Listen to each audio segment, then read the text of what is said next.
who don't know, what exactly are you doing with this suit? Oh, well, what we're doing is we're filing it's filed as a writ of mandamus. And what that is it's essentially asking a corporation to follow its own guidelines and, in essence, enforce its own rules. So, as I'm sure you guys know, it's been brought to our attention that there's a rule that exists. It's Rule 17, Section 2, Clause 1, which states that for any some kind of unfortunate and extraordinary event, in this case, the blatant missed calls that were present during the Saints game on Sunday, that the commissioner has options at his disposal to remedy that. And that's essentially what the suit that we filed is about. It's a non-monetary suit. We're not seeking monetary damages. We're just seeking, that a executory judgment, if you will, to have the commissioner come in and explain himself and essentially right his wrongs. So. And do you expect to hear back from the commissioner? It's tough. We haven't heard anything yet. He hasn't even come out and issued a statement, so that's a little odd. So it seems like he's kind of, I don't know if he's hiding and not making a statement because of the lawsuit and he's being instructed not to, or he just is not interested in speaking to the people and letting them know, why he's not, acting on this, or just, not providing any explanation at all. So do I expect him to? Honestly, I really couldn't tell you. I know that he's been served. I know that we are, about to propound discovery on him, but I'm not sure exactly what his game plan is or what his legal team is advising him. So going back to the game, which missed calls do you think were most detrimental? Well, obviously the ones in the fourth quarter with it being the pass interference. Not only the pass interference, but the helmet-to-helmet hit on Tommy Lee Lewis by Roby Coleman, which in essence, set in action. I believe there was 1:59 when that play started, so about 1:49 is when it occurred. So between that time frame, you have not only those two calls that were blatantly missed.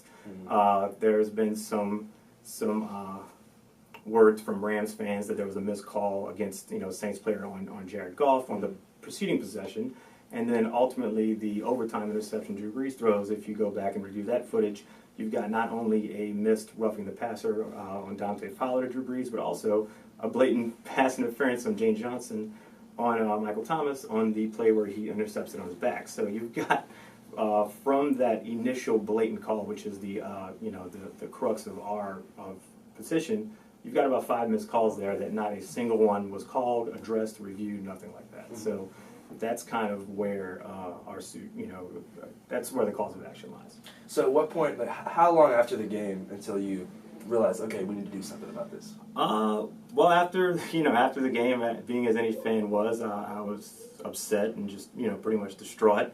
And then, you start just kind of researching and going back, as I'm sure most fans who attend the game do, because I was in the dome. You start looking at all these reviews and just see how blatantly obvious it was. Because that's the big thing is people keep, saying, oh, you're mad about a blown call and mad about a blown call. It's more than a blown call. And that's what you see, the outrage and the public opinion. It's just really bad. And so, we of course, you think about it, and being an attorney, you're like, man, what can we do, if anything, about this? And then once you start reading these laws and seeing that there is a remedy available, we decided, early Monday, probably late Monday afternoon, to draft everything and obviously go to file it, because of Martin Luther King Day. We couldn't do anything until Tuesday. So I guess early indications, late Sunday night, could we do something, kind of tossing ideas around, and then probably, came to full front, to full force probably Monday afternoon, and when we started, seeing a cause of action, seeing possible remedies, and actually drafting things. And what do you think a place in the Super Bowl would have meant for New Orleans? Man, I don't know if you could objectively quantify that. It's huge. I mean, the city, the Saints are the city, and so it's not only businesses that lost out on revenue. It's season ticket holders there's just so many things that play into that. I mean, you have the big thing for me, just being a Saints fan, is not only having our hometown team and somebody I support, but it's just the legacy of Drew Brees and Sean Payton and their tenure together, and you're taking away that legacy. And so it's really really damaging, not only to the team as a whole, but to those two individuals and everybody on that team. There's some great players on that team that haven't had a chance to go to the Super Bowl, haven't had a chance to have possibly be an MVP, and I think that's just a horrible thing that was taken away from him by not only, it's not just one ref blowing the call, it's three, and possibly even four officials that are responsible for that, and that's just, it's not right.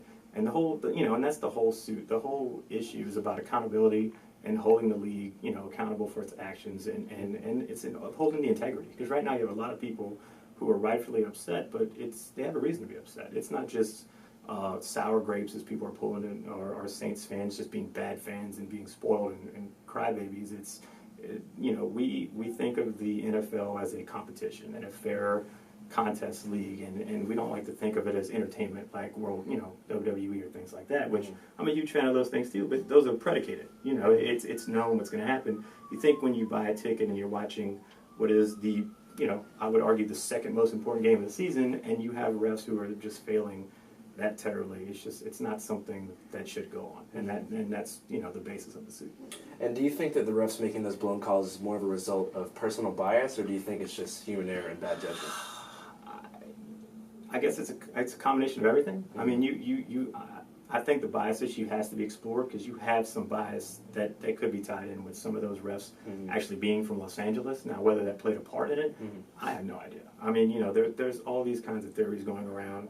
There's people saying that one referee waved off another one. There's just all these theories going around, but I just can't, I can't rule it out bias. Do I think it was like rigged? You have to think of that because, like I said, it's not just one call. There's multiple calls on multiple plays, and most of them went against the Saints. But just in that spread from when that one play happened, that was just so egregious and so blatant.